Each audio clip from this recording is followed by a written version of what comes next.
learners, welcome to our session today. It is a continuation of what we started earlier on. Recall in our previous class, we looked at the summary and the main concept that you must always tend to have at any given point you are handling consolidation. That is, of course, group accounts.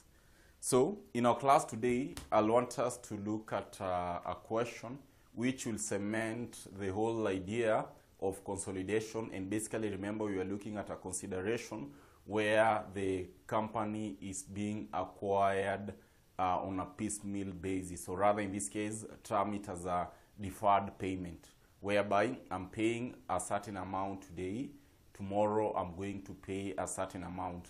So basically, that is a concept that I want us to handle in this question of ours, where we are looking at deferred cash consideration. Deferred cash consideration.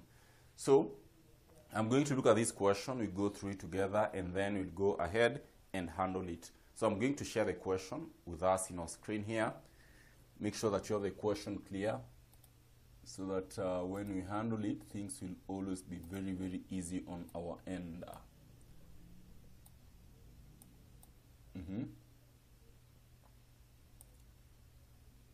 Believing that is very visible, this is a question. These are what you are told that on 1st July 2018, Beyond Limited held a number of insignificant investments in equity instruments that do not have a quoted price and are therefore carried at cost. During the year ended 30th June 2019, Beyond Limited acquired a subsidiary company, Horizon Limited, and an associate company, Sky Limited. The draft summarized statements of financial position of Beyond Limited and its subsidiary company as at 30th June 2019 are shown below. So we do have our assets, current assets, total assets, current assets. I'm also given at that point. Additional information, these are what you're told, that Beyond Limited acquired 80% of the ordinary shares of Horizon Limited on 1st January 2019. Look at that case, you're told that Beyond Limited acquired 80% of the ordinary shares of Horizon Limited on 1st January 2019. The purchase consideration was made up of 650 million paid on 1st January 2019 and a further cash payment of 147 million deferred until 1st January 2020. So clearly, at that point, my good students, whatever that we need to identify is the date of acquisition. And the date of acquisition, basically, at this point, you're told that I'm having Beyond, which in this case we acquired Horizon on 1st January 2019. And look at the mode of payment. The purchase consideration was made up of the cash of 650 million today on 1st January 2019 and a further cash payment of 147 million deferred until 1st January 2020. So I'm having an amount which I'm paying 1 year later after the acquisition. And at this point, you're told that no accounting entries have been made in respect of the deferred cash payment. An appropriate discount rate is 5% per annum. Beyond Limited recognizes goodwill of non-controlling interest using the fair value method. So at this point, first of all, you should understand that I'll be talking of the concept of the present value. I need to determine this cash that you're paying today, the cash that you're paying in 1 year, what is its value today. So basically that will take us to the concept of our present value, which we'll be looking at it. Note 2, the fair value of the assets, liabilities, and contingent liabilities as at 1st January 2019 were equal to their carrying value, with the exception of a machine which had a fair value of 60 million in excess of its carrying amount. This machine had 6 years remaining useful life on 1st January 2019.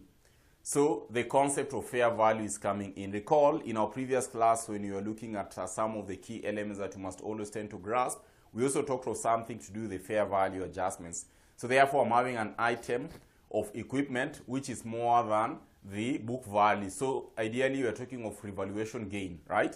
Which you need to readjust that, right? Then we are told that this machine had a remaining useful life of 6 years. So in this context, we should also be able to know that we'll also be required to determine what the depreciation of that. We'll be seeing our working. Then note 4, these are what we are told that,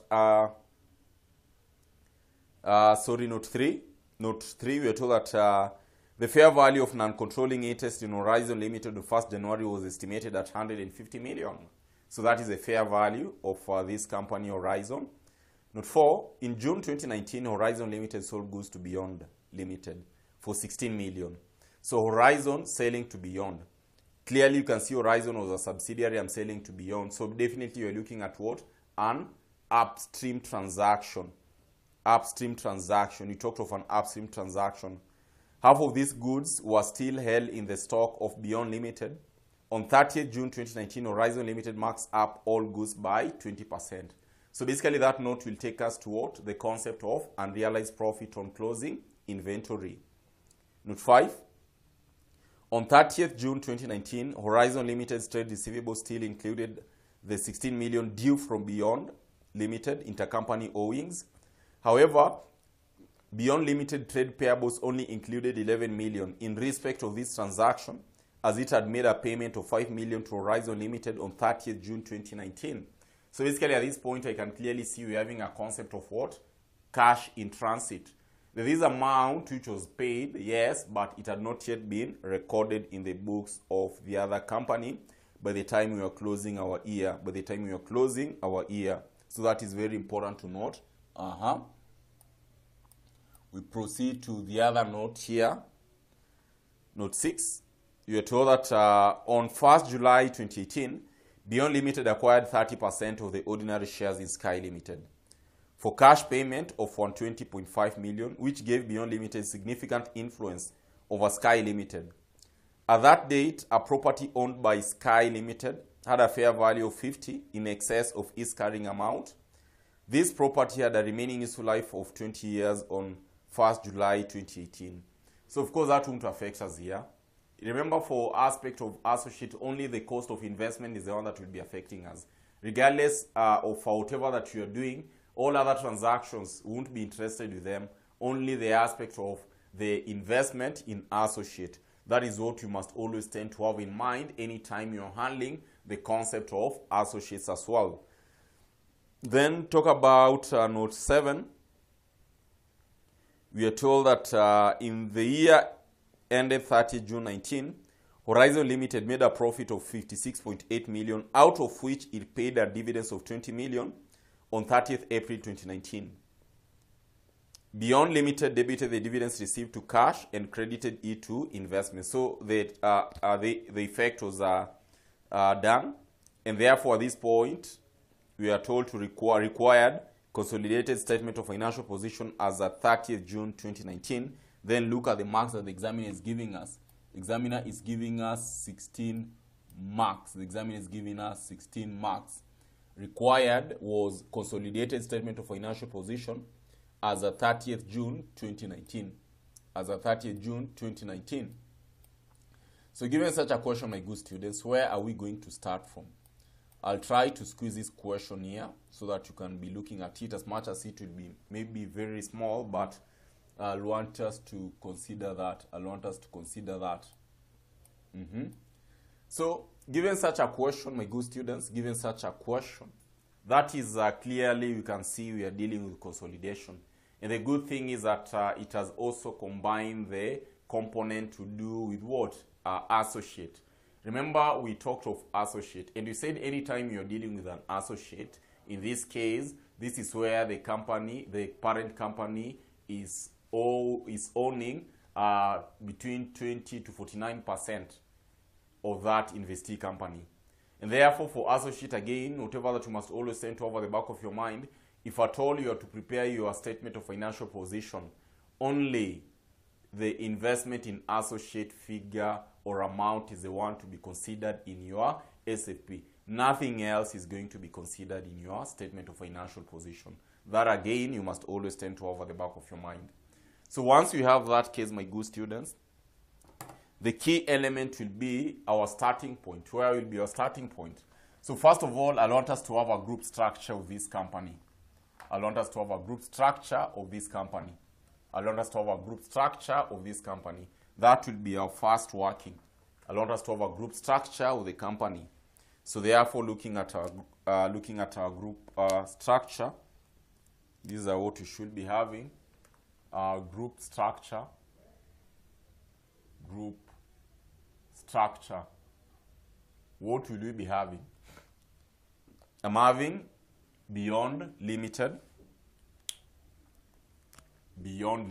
which is B.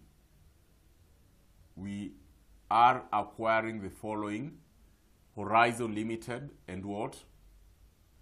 Sky Limited. That is note 1. Look at note 1. Actually, I'm dealing with note 1, where we are told that Beyond Limited acquired 80% of the ordinary shares of Horizon Limited on 1st January. The purchase consideration was made up of cash 60 million on 1st January 19 and a further cash payment of 147 million deferred until 1st January 2020. No accounting entries have been made on this. Then come to note, the other note, note 6, right? Where we're told that on 1st July 18, Beyond Limited acquired 30% of ordinary shares in Sky Limited. So basically, whatever I'm doing here is basically our structure, whereby this structure of ours will entail 80% of Beyond. So basically, that is clearly subsidiary, right? And the date of acquisition is also very key because it will always be guiding us. We acquired this on 1st January 20. We are given 20. We acquired this on 1st January 2019, right? We acquired this on 1st January 2019. That's the date of acquisition. So basically, clearly you can see that this is what? This is a subsidiary. H Limited is a subsidiary because the percentage of acquisition is more than 50%. Whereas S, Sky Limited, we acquired Sky Limited. We acquired what percentage of Sky Limited? We acquired 30% of Sky Limited. And when did we acquire that? We acquired this on 1st January 2018. Is that what was given in note number 6? We acquired that on 1st July 2018. 1st July 2018. 1st July 2018. 1st July 2018. 1st July 2018. So that is our group structure. So clearly you can say that this is a subsidiary, whereas this is what? That is an associate. That is an associate, given the percentage of acquisition. Given the percentage of acquisition. Once you have a group structure, the other key element, my good students, should be very key, is for us to consider our what? Our cost of investment. Cost of investment. Very key to consider our cost of investment. So cost of investment, in this case, how much did we spend to acquire the first one, Horizon? How much did we spend to acquire Horizon? Let us all go to note number. Let us all go to note number 1. Beyond Limited acquired 80% of the ordinary shares of Horizon Limited on 1st Jan 2019. The purchase consideration was made up of the cash. So I'm having the purchase consideration. Here I'm having cash of how much? 650 million. Our figures are in thousands. So I'm having 650 million. 650 million. Then again, you are also told that on 1st January, that was what was paid. And a further cash payment of 147 million. So I'm having here deferred payment. We're having here deferred payment. Deferred payment. Deferred payment. Now, this is my area of interest, which I'll want to insist very, very well.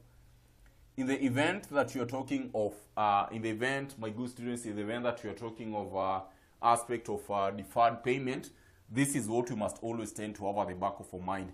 we must always recall the concept of present value.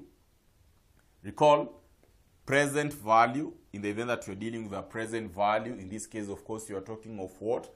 We are talking of a lump sum. We are talking of aspect of irregular amount.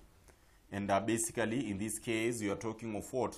Aspect of irregular, meaning that I'm receiving this aspect of amount, irregular, or rather lump sum. We'll always be talking of what?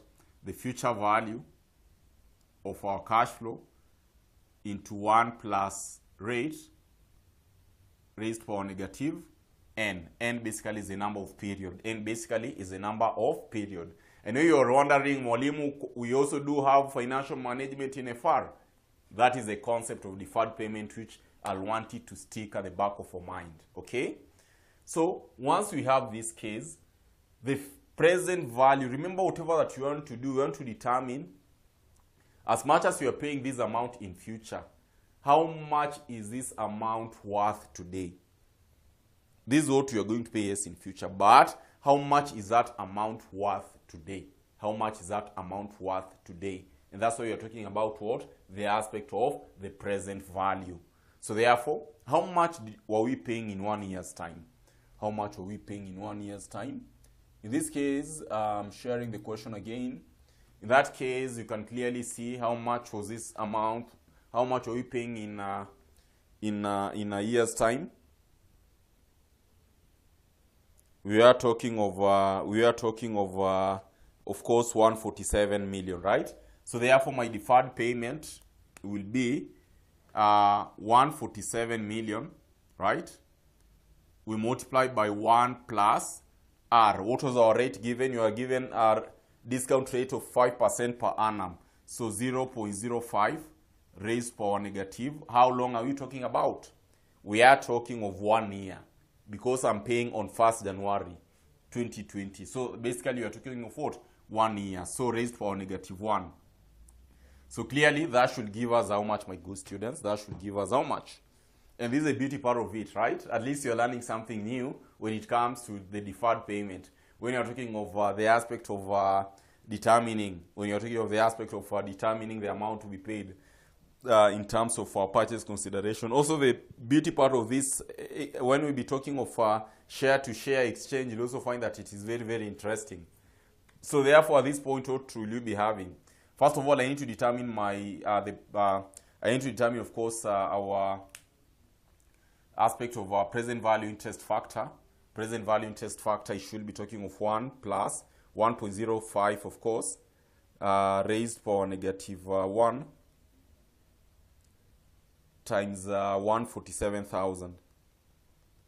In that case, I'm getting 140,000. So I'm getting 140,000. So clearly you can say that the total amount that we use to acquire our subsidiary, Horizon, will be a figure of how much here? This should give us a figure of 790,000. That is what Mwalimu is getting. That is what Mwalimu is getting.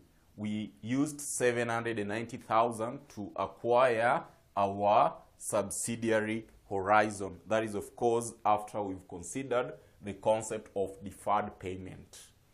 That is very key to note. That is very key to note. Then what about the other company? We also acquired Sky Limited. So how much did we pay in acquisition of Sky Limited, which is our associate?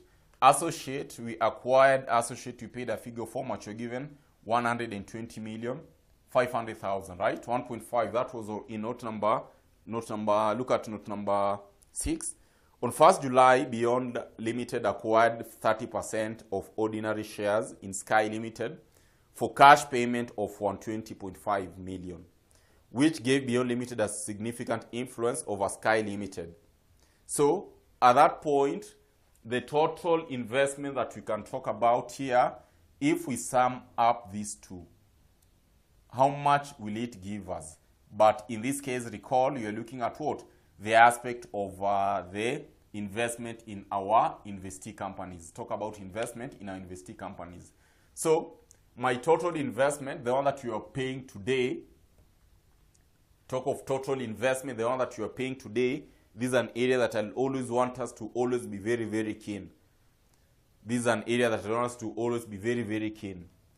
For investment today, we can agree that what the company is paying now, because you are told that the deferred payment wasn't recorded, and that's what we are doing, what the company is paying today, total amount of investment that you're making today, is how much?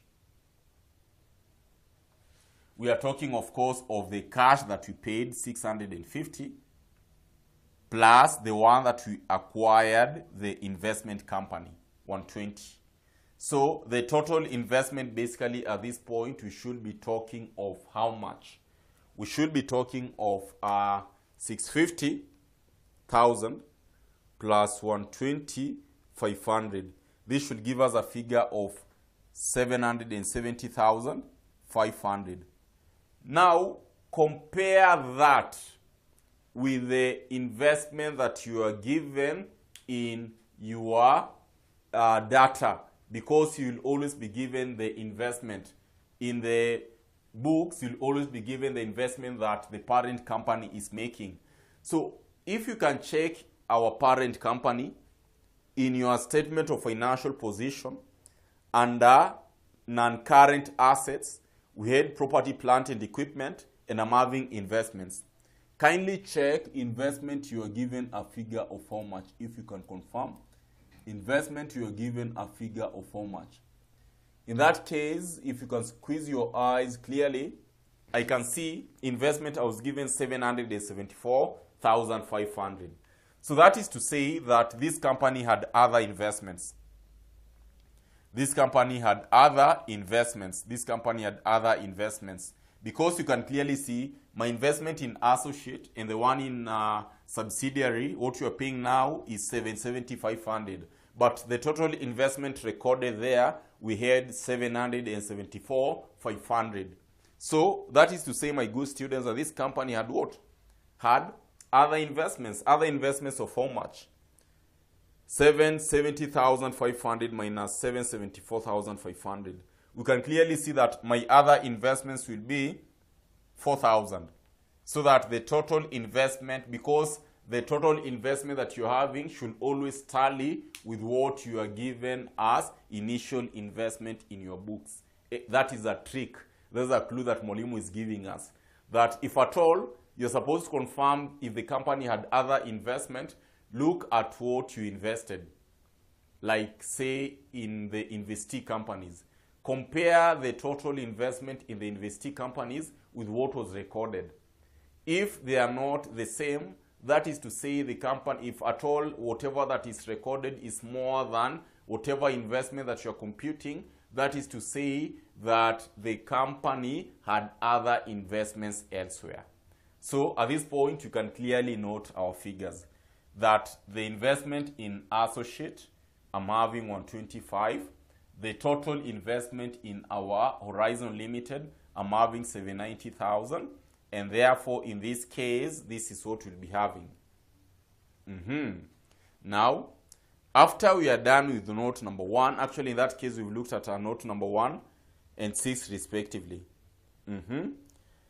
At this point, we are told in note 2 that the fair value of the assets, liabilities, and contingent liabilities as at 1st January 19 were equal to their carrying value, with the exception of a machine which had a fair value of 60 million in excess of its carrying amount. This machine had a 6 years remaining useful life on 1st January 2019.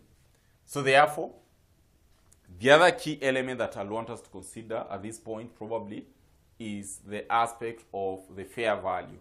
So at this point, you've determined, remember you're going with notes. At this point, you've determined cost of investment. You've determined, of course, whatever that I'll be having. Now, this other element, I'll want us to determine, of course, our revaluation gain and how to treat that.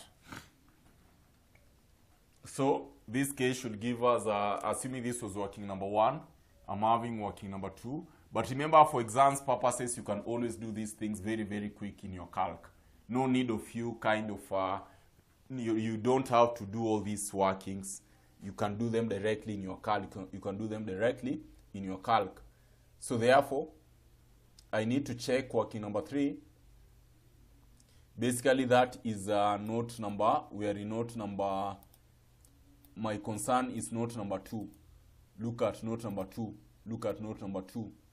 So working 3, in this case, we are talking of a revaluation gain. Right? We are talking of revaluation gain. We are talking of revaluation gain. We are talking of revaluation gain. And I want you guys to mark these concepts. So revaluation gain, in that note, I'm told that we had a gain of how much? Revaluation gain, I'm having a figure of 60 million. I'm having revaluation gain. We are talking of 60 million, right? Which is 60,000. On the same case, we are told that this item was estimated to have a useful life of how much? To have a useful life of course, 6 years. So what will be our depreciation on this gain? Depreciation that we didn't charge. So this will be like an undercharge. This will be like an undercharge. Why are we saying that is an undercharge of depreciation? Because whatever that we considered, maybe at this point, talk about, let me squeeze this down so that we are having it correct. So we are talking of depreciation undercharge simply because maybe at this point our cost was recorded as 200,000, but it was supposed to be 60,000. So depreciation that we charged, we only charged of the book value 200, but this time around the fair value is showing that it is 260,000. So there's an amount of depreciation on this 60 that we hadn't kind of considered, and that is what you want to, that is what you are determining. So therefore, depreciation undercharge will be how much? Depreciation undercharge in this case, we are talking of 60 million. Estimated useful life was 6 years, right? So for the whole year, that will give us 10 million. But recall the concept of date of acquisition. Recall the concept of date of acquisition. When did we acquire this farm of ours? We acquired it on 1st January 2019. And our financial year, you've seen our financial year was ending on 30th June. So therefore, that is to say, if at all my financial year is starting, so therefore that is to say our financial year was starting on 1st July and it was ending on 30th June. For us, we acquired this investment on 1st January 2019. So therefore, that is to say from 1st January, in this case, 2019 to 30th June, how many months are we talking about? We are talking of 6 months. So therefore, the 10 was for the whole year. But this investment was not there for the whole year. So therefore, allowed to compute for the time period that this investment was with us. So therefore, we are talking of 6 over 12, which in this case should give us depreciation undercharge of how much? 5,000. And we clearly know how we are going to treat that. In our SFP, we are going to determine to take care of the revaluation gain by adding it to our PPE. And in that case, of course, you are going also to do what? To credit our PPE with that charge. So that is say we're going to deduct 5,000 in our PPE as at the end of that period. That will be okay. So once we are done with that note, that should take us to the next note we see. So kindly be marking these points of ours. Be marking whatever working that you are having here. So therefore, in this case, talk about the other element here. That is, of course, note number. I want us to go to note number 3. Let me share this.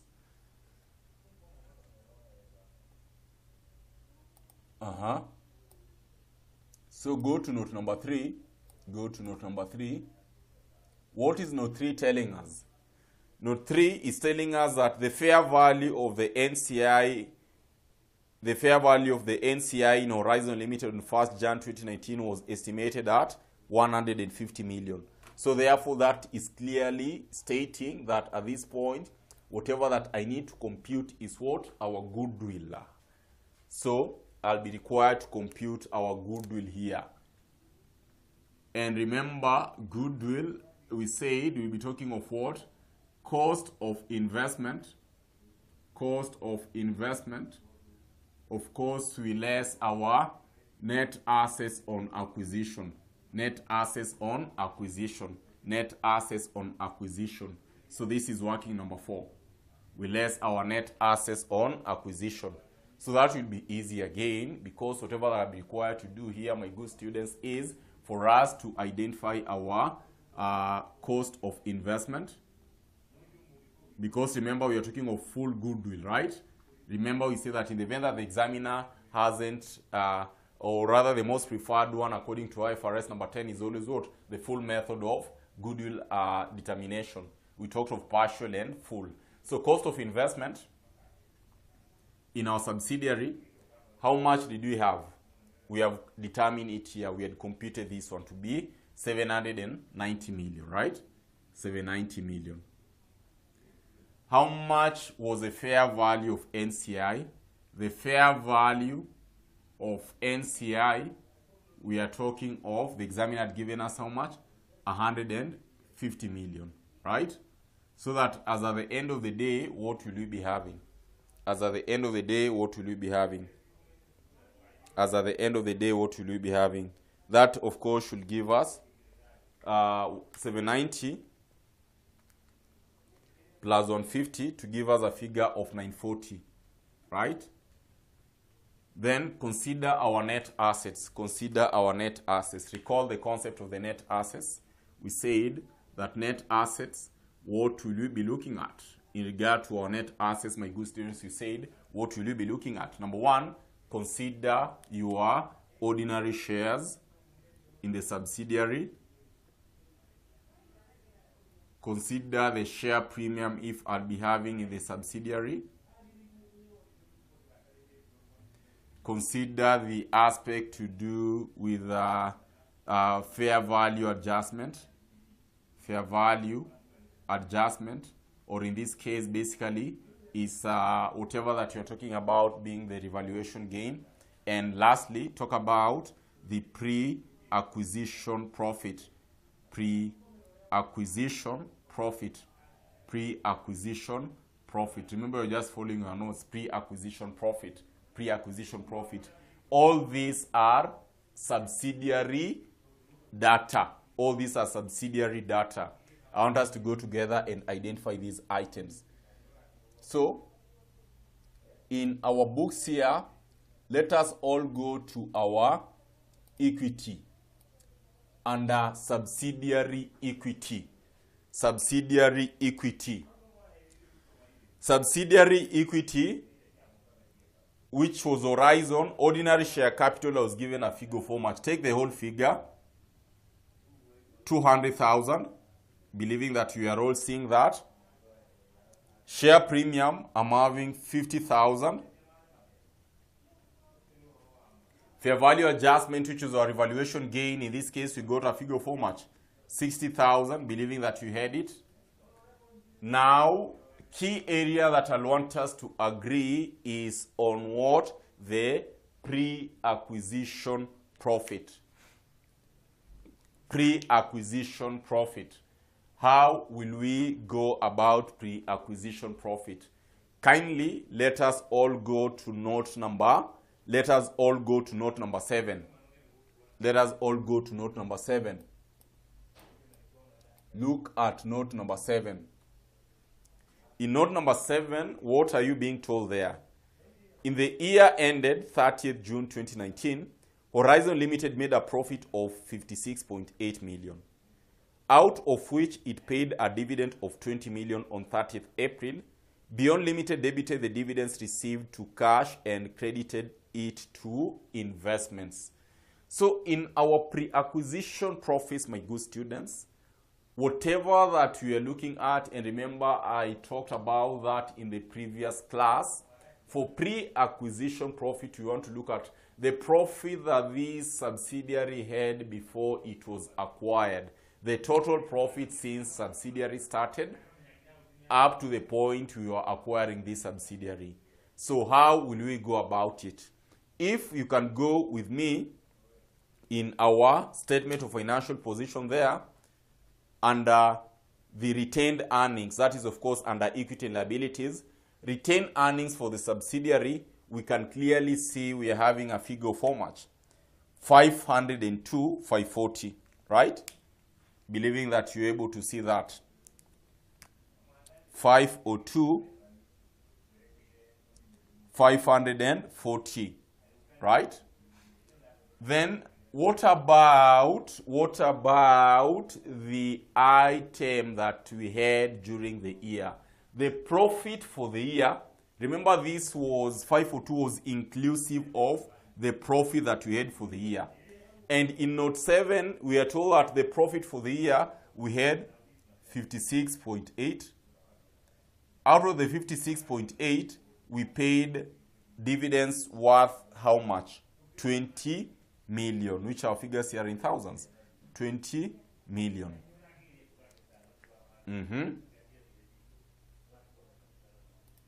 So this is what you are saying, that we had 502,540. This was the retained earnings for the whole year, for the whole period since we started. That was the retained earnings. At this point, during the year, we made 56.8, and we paid how much? We paid 20,000 as what? We paid 20,000 as our dividends. My good students, so can you agree that we can determine the profit for the year being 56.8 minus 20 million? Can you agree like that? That the profit for the year then, I'll be having whatever that we made for the whole year, we less the amount that you are paying as dividends. We less the amount that you are paying us, we less the amount that you are paying as dividends. So that as at the end of the day, that should give us 36.8. That is for the whole year. But the question is, when were we acquiring this subsidiary? We were acquiring this subsidiary on 1st January 2019, which was mid the year. So therefore, whatever that I'm having here, if at all this will give us a profit for the year, I need to multiply that one by 6 over 12. We need to multiply that one by 6 over 12 to give us how much? Times 6 over 12. Times 6 over 12. So we can agree and say that the profit that was acquired, the profit that this subsidiary had before acquisition, we should be talking of 540 minus answer, I'm getting 484,140. So therefore, in this case, you are talking of 484,140. 484,140. That is taking the profit for the whole year, the retained earnings since the company started. We deduct the clue that the examiner had given us, the profit for the year, and this was not for the whole year because we acquired it mid. We multiply by 6 over 12. So if we have that, you can agree and say that the pre-acquisition earnings, the earnings that the subsidiary had before we acquired it, we had 484,140. That is what you're terming it as what? Pre-acquisition profit. So that as at the end of the day, what will we be having? I should be having 484,140 plus 60,000 plus 50,000 plus 200,000. My good students, I'm getting a figure of 794,140. So confidently, being our net asset, I can come and confidently state that my goodwill, therefore, our goodwill, therefore, we should be having 940,000 minus answer to give us 145,860. 145,860. That will be our goodwill. That's the goodwill that Mwalimu is getting. So make sure that in the event that you're not getting the concept, you can always get in touch and will always assist where we can. Will always assist where we can. So that's the first, that is a goodwill computation, what you are required to do. That's a goodwill computation, what you are required to do. Now, let us proceed to note number. The other note, it will be which note? I'm sharing the question with us here. Let us proceed. That should be note number, so if that is note 3. So, talk over note 4. Note 4, talk over note 4. What will we be having in note 4? So note 4 here, we are told that in our note number 4, we are told that in June 2019, Horizon Limited sold goods to Beyond Limited for 16 million. Half of these goods were still held in the stock of Beyond Limited on 30th June 2019. Horizon Limited marks up all goods by 20%, believing that you've looked at it. So that is to say that, therefore, that should take us to this note, whereby I'll be required to compute, of course, our, allow me to erase here because you have everything. Remember, like, for exams purposes, you can always do these things very, very quickly. It's only that the Mwalimu is taking time so that you should always be able to understand it clearly. So note 4, as you can clearly see, is taking us to the concept of what? UPS. So this is working number 5. Working number 5 is taking us to unrealized profit on closing inventory. Unrealized profit on closing inventory. So how will we go about it? I'm having here, this is, of course, you're talking of an upstream transaction. Horizon,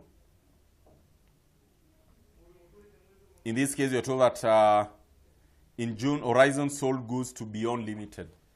So, we're having Beyond being the parent company, and I'm having Horizon being a subsidiary. So, Horizon is selling goods to Beyond Limited. Horizon is selling goods to Beyond Limited, and in this case, it is an upstream transaction. You can clearly see we are selling goods worth 16 million, which our case is 16,000, right? Because our figures are in thousands. And what are we told? That as at the end of the period, half of these goods were not sold. Half of the goods, which was 8 million, were not sold. And these goods were marked up by 20%. Markup, recall the concept of markup, my good students. We normally tend to talk of what? Profit over cost.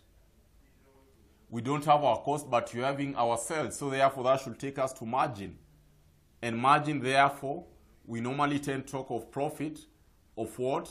Of sales, which in this case, I can't use markup. Markup, we are given a percentage of how much? We are given a percentage of 20%, which is equivalent to 1/5. So we can't use markup because I'm having our sales. So that is to say that we need to convert our markup to what? Our markup to margin. The big question is, do you remember how to convert markup to margin? Converting markup to margin, always have this case. We'll always take our numerator, we add it to our denominator. So like in this case, I'm taking my numerator 1, we add it to our denominator 5. So therefore, we can agree that our margin, therefore, it should be having 1/6. So we can agree and say that, therefore, my UPS, we can agree and say that, therefore, our UPS, in this case, we should be talking of what?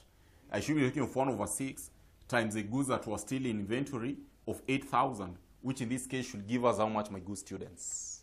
I'm having 1/6 times 8,000. This should give us a figure of 1333. That is what Mwalimu is getting. Maybe if you're getting the other figure, you can compare. That is what Mwalimu is getting. That is what Mwalimu is getting. So that note was basically about our UPS. We proceed to the next note. What will we be having? The next note, what will we be having? The next note, what will we be having? That should take us to note number. That should take us to note number 5. That should take us to note number 5. I'm sharing this. Look at note number 5. Note number 5, you're told that on 30th June 2019, Horizon Limited trade receivables still included the 16 million due from Beyond Limited. However, Beyond Limited trade payables only included 11 million in respect of this transaction, as it had made a payment of 5 million to Horizon Limited on 30th June 2019. On 1st July 2018, Beyond Limited acquired 30%, so that one, note 6, we've already treated that. So basically at that point, I'm talking of note 5 is all about the intercompany owings, which in that case, it won't affect us here that much, it won't affect us here that much. So therefore, in that case, you'll find that we are done with our notes. Actually, we are done with our notes then. We are done with our notes.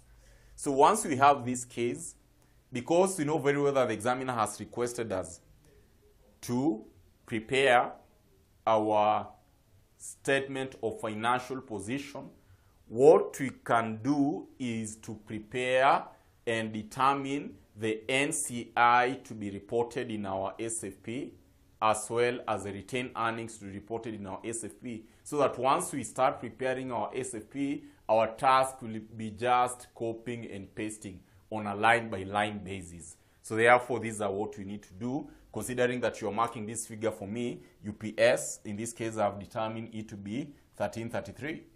I've marked it there. So these are what we want to do. We want to determine the NCI to be reported in our SFP, as well as the retained earnings of the parent to be reported in our SFP. So that should take us to talk of NCI to be reported. NCI to be reported in statement of financial position, so that our task will remain only to copy and paste. So SFP to be reported in our SFP, I'm having the fair value of NCI. Fair value of NCI, we can clearly agree we have what? 150,000, right? The one that we had computed earlier on, or we were given directly. Then talk about post-acquisition profit. Post-acquisition profit. What will be our post-acquisition profit, my good students? If we had our pre-acquisition profit, can we determine our post-acquisition profit? Yeah? Or simply, remember we're talking of subsidiary, right? This is a pre-acquisition profit. This is a pre-acquisition profit of what? Of subsidiary. Of course, we'll be taking the NCI share. We can have it in two ways. Like in this case, we can use our shortcut. Already I had pre-acquisition profit, and I'm having my total amount here, 502, which was what? Which was post-acquisition, which was the whole bit, the retained earnings as at the end of the period. So of course, having the two, I can clearly determine our post-acquisition, or simply, in this case, we can do like this. We go to note number, let us go to note number 7. So that you say, Mwalimu, don't stop using shortcut. Give us a long way. Note 7, what did we have, my good students? In note 7, we can clearly see that we had profit for the year. Profit for the year, we can agree that we had the 56 million, right? Minus the dividends that we paid. Because recall, from the word go, he said that the date of acquisition was very important. And in this case, we can agree that we acquired this company in between the period, which was 6/12. That will give us our post-acquisition. This will give us our post-acquisition. 56.8 minus 20 million. 56,800 minus 20 million. Times 6/12.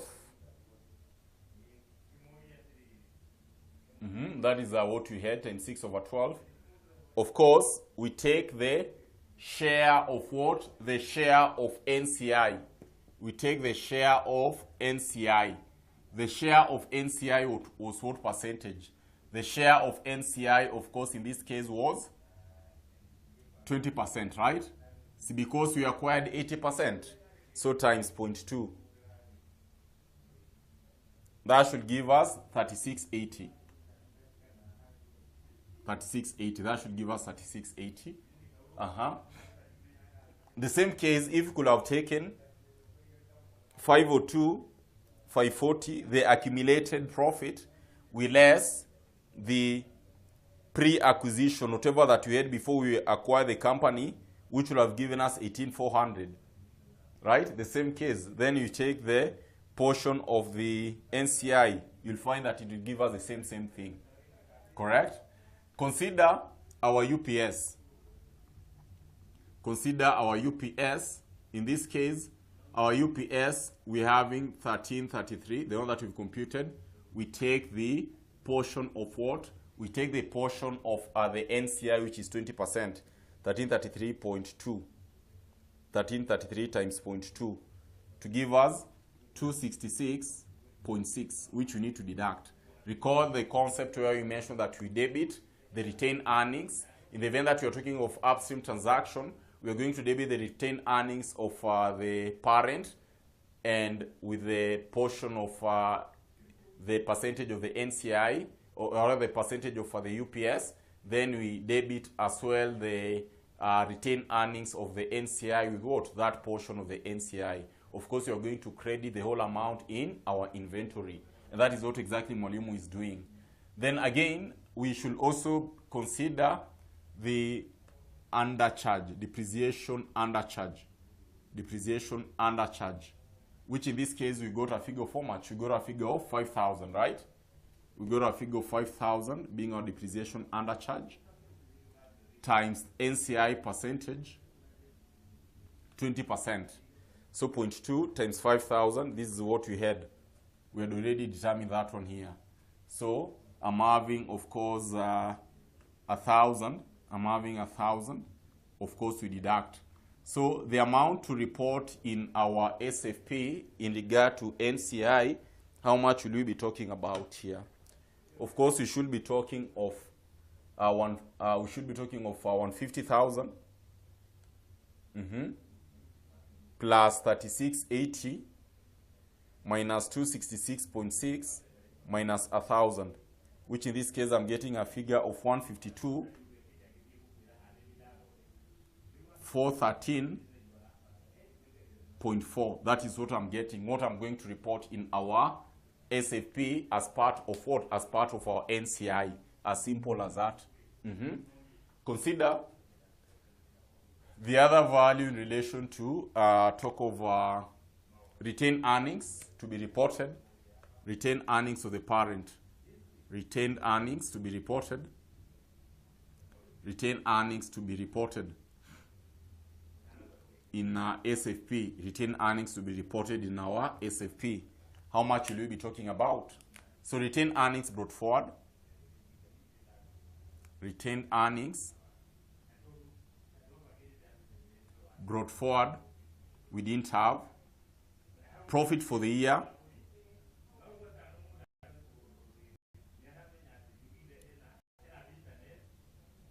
Retained profit carried down. So in this case, we were given the retained earnings carried down, which in this case, we are given what? I'm sharing this. Look at our SFP, beyond limited, retained earnings, you are given how much? 1,776,260. Look at it clearly. We're given there directly. So therefore, at this point, you can just take retained earnings here. So I'll just take our retained earnings given. Retained earnings, that of course carried down. That one is inclusive of the profit for the year. Retained earnings. We are given a figure of how much, my good students. In that case, of course, I can clearly see we are given a figure of 1,776,260, right? Of course, we are going to less here. We are going to less, of course, not to less, but to add our post-acquisition profit of the subsidiary. Post-acquisition profit of the subsidiary, which in this case, of course, I'll be taking this amount, but the share of the parent, which in this case, I can just do it directly because already we have it there. So we can just take, of course, 56,800 minus 20,000 to give us 36,800. 36,800 by 6/12 times the percentage of the parent company, which is 80%. So times a half times 0.8 to give us 14,720. 14,720. Then, of course, we less what? UPS.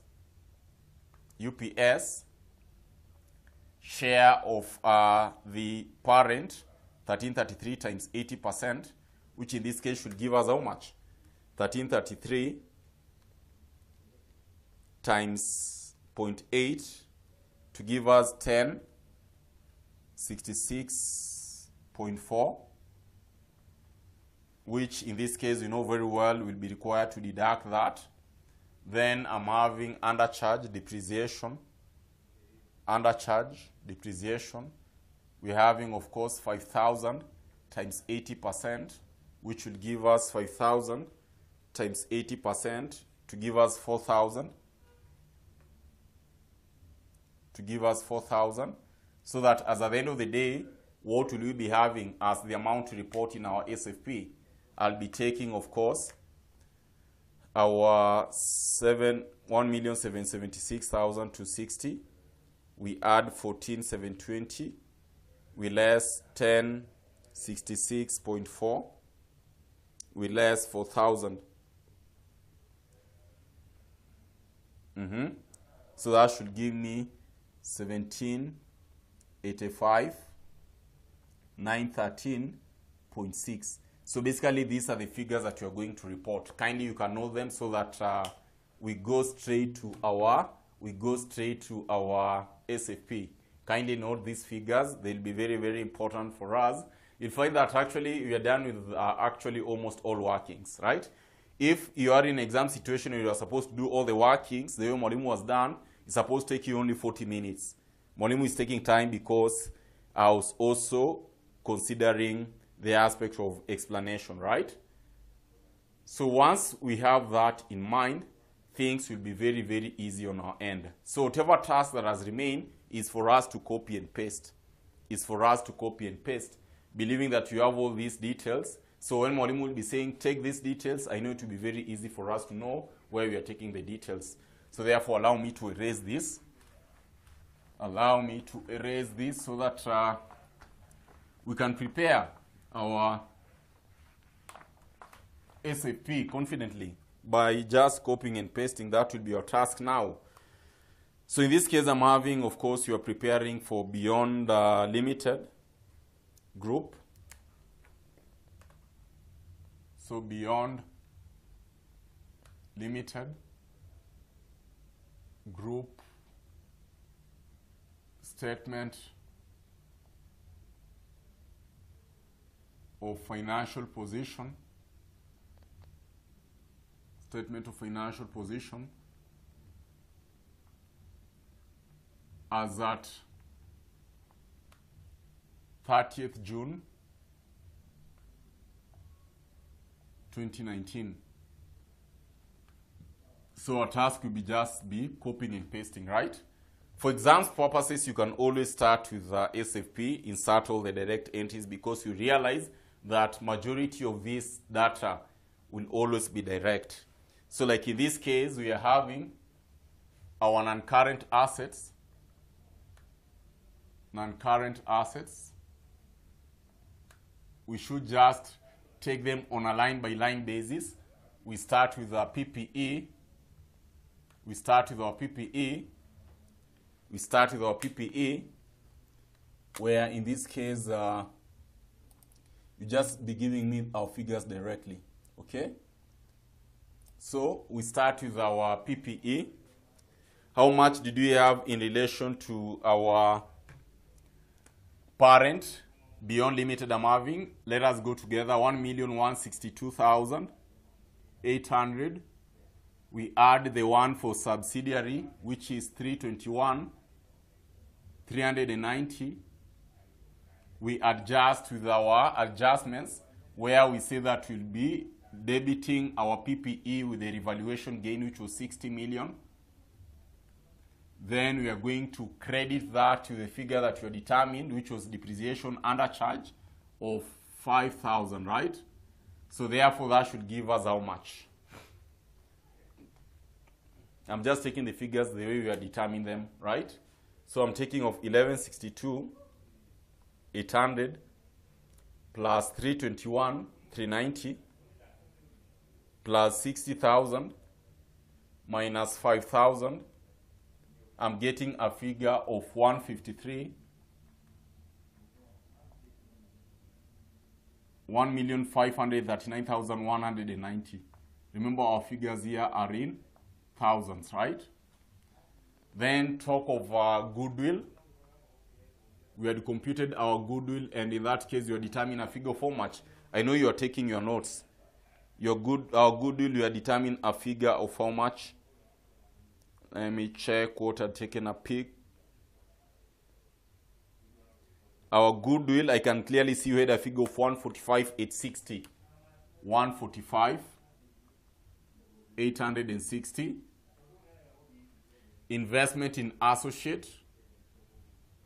Investment in associate. I think we are determining it when you started. According to our investments in investee companies, we had 120.5. We also realized that we had other investments. We also had other investments of how much? 4,000, right? So therefore, we can determine our total non-current assets. Consider our current assets here. Consider our current assets. Considering our current assets, we are having inventory, right?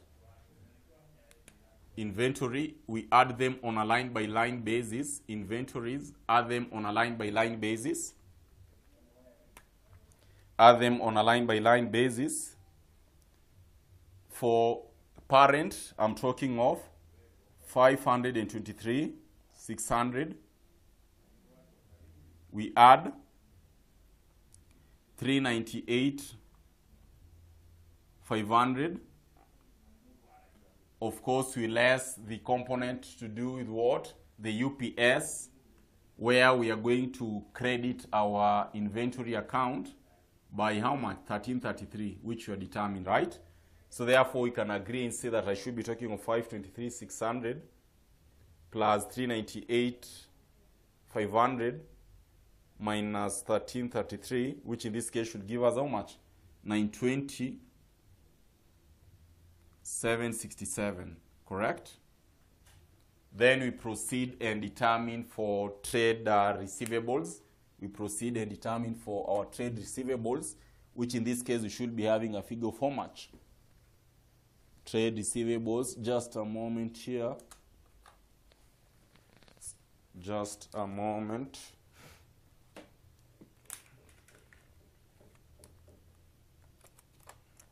I know I'm on the dark, just a moment here.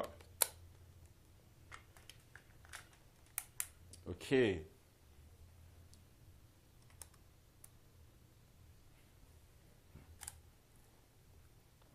So trade receivables again, we follow the same procedure, adding them on a line-by-line basis. So trade receivables here.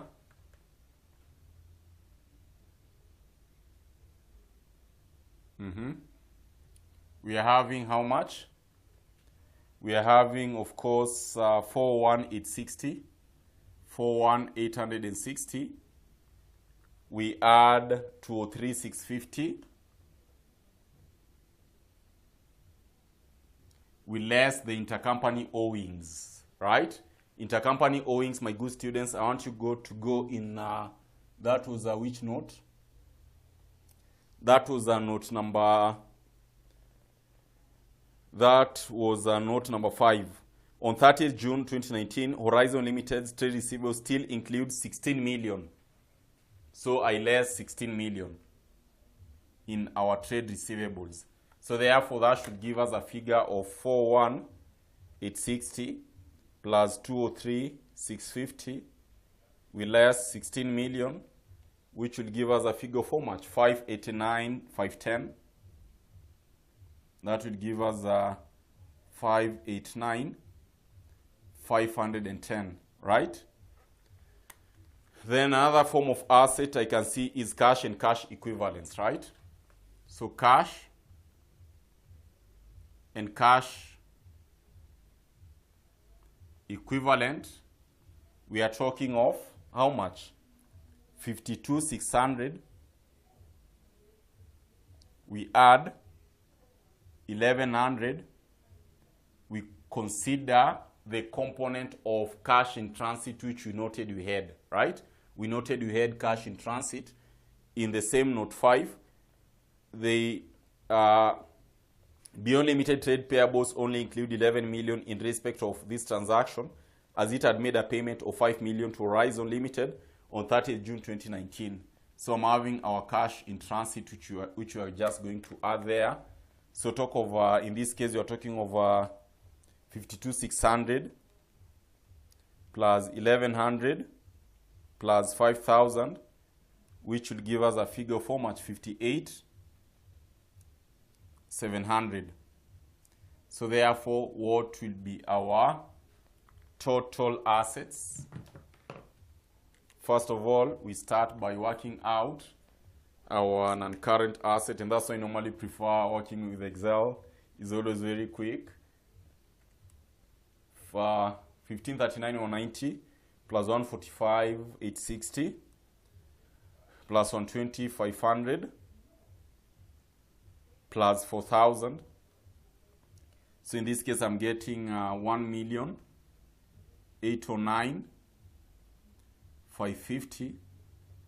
Then 920,767 plus 589,510 plus 58,700, considering that we've done everything, 1,568,977, so that our total assets plus 1,809,550, I'm getting 3,378,527. Total assets. Total assets. I'm having that figure there. Then consider our equity and liabilities. Equity and liabilities.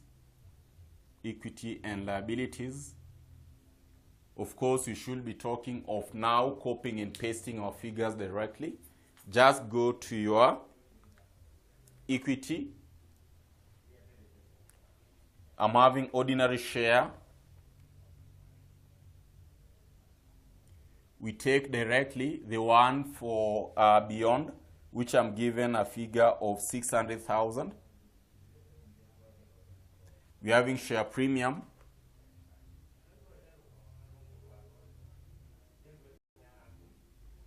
Share premium, in this case, I'm having a figure, of course, of 100,000. Then retained earnings, talk of NCI. We had computed our NCI. Kindly confirm the one that you computed NCI to be reported in our SFP. In that case, I can clearly see we had 152 for 13.4.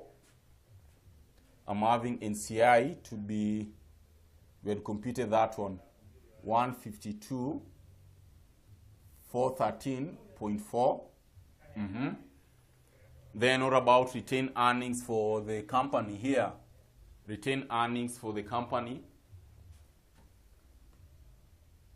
Retained earnings for the parent. We had computed it to be 1785, 913.6, right? 913.6. After that, consider other liability that we had. Consider other liability that we had. So, we didn't have long-term liabilities, so we have current liabilities, right? We have current liabilities. I'll squeeze it here.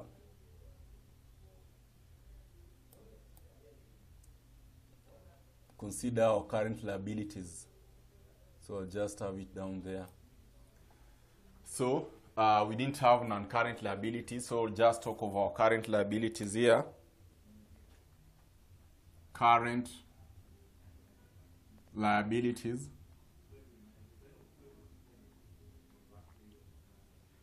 We should be having, of course, our trade and other payables. Trade and other payables on a line-by-line basis. 385,200. 385,200. We add 148,500. We less intercompany owings, right?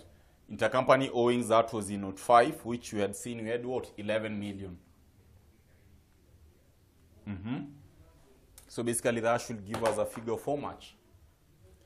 385,200 plus 148,500 minus 11,000 should give us 522,700. 522,700, right? 522,700. Income tax. We're also having income tax there. So therefore, income tax, we should be talking of how much? 53,900. Of course, we add 23,600, which in this case, we should be having a figure of how much? 53,900 plus 23,600. 77,500. And of course, what you must always have in mind is that whenever you're having deferred payment, remember these are liability. This is the amount that you're going to pay in future. So therefore, it is your liability. So therefore, have your deferred payment here. Deferred payment as part of your liability. We had computed our deferred payment. That was how much? We had look at back. We had 140,000, right? Whatever that you had computed. Kindly you can confirm. Kindly you can confirm. So that as at the end of the day, what will we be having here? If at all it's nothing that we've forgot, I should be talking of 522,700. Now, therefore, I can just remove this. You should be having, of course, 522,700 plus 77,500 plus 140,000 to give us 740,200. To give us 740,200. 740,200. So we add all this. 600,000 plus 100,000 plus 152,413.4 plus 1785,913.6 to give us 2638,327 plus 740,200. So therefore that should give us a figure of how much? 3,378,527. to be our total equity, and liabilities. Basically, this is what we should be having.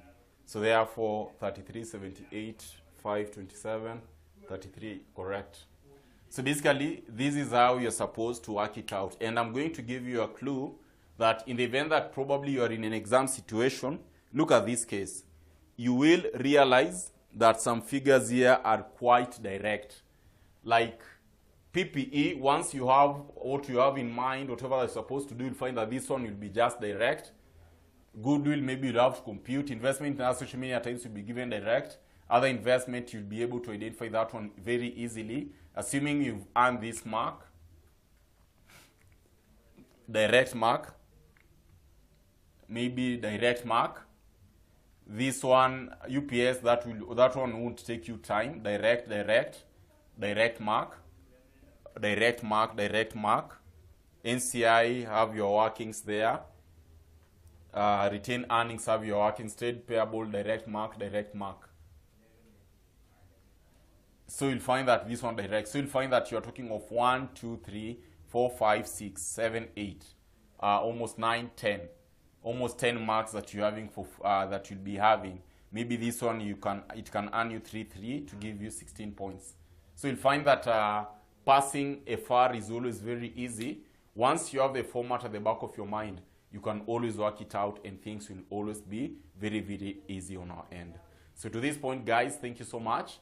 In our next class, we are going to look at another concept of consideration, where we are talking of what? Share to share exchange. Very common nowadays. You can check question in April last sitting, they tested that concept. The other sittings, sometimes in 2021, they shared that concept. So you'll find that that is very, very important for us to always know, naming our aspect of consideration. So at this point, guys, thank you so much and see you then. God bless.